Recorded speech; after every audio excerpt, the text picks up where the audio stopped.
Резолуција и контрарезолуција пред пратениците, меѓусебни обвинувања помеѓу партиите. Темата за прием на мигранти се пресели од партиските говорници во собрание. Мнозинството денеска поднесе документ во кој први зборови се осуда на манипулациите на опозицијата и потврда на политиките против нелегалната миграција. Носители на резолуцијата се ВМРО-ДПМН, заедно со пратеници од Вреди и од Знам. Составена е од 9 точки и од мнозинството тврдат: ова ќе стави крај на шпекулациите.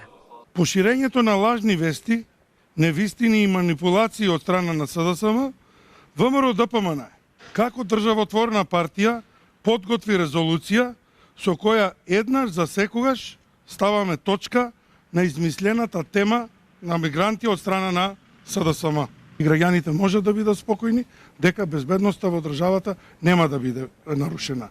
Социјалдемократите остануваат на ставот дека владата ја отвора вратата за мигрантите. Од партијата обвинуваат дека во резолуцијата на мнозинството има игра на зборови, наместо јасно и недвосмислено да се каже стоп за било каков договор за прием на мигранти. Заклучокот на опозицијата е дека ова е предавство и распродажба на земјата.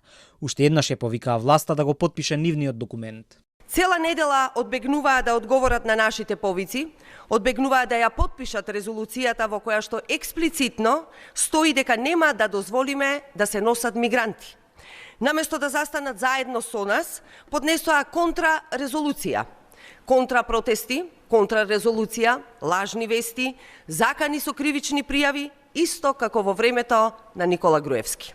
Претходно британски медиуми објавија дека се преговара нелегалните мигранти и оние кои се одбиени за азил, но не може да се вратат во матичните земји поради безбедност, да им се понуди можност да бараат азил во Македонија. Премиерот Мицкоски ги негираше таквите пишувања, а ги повика институциите да поведат постапки против ширење страв и паника кај населението.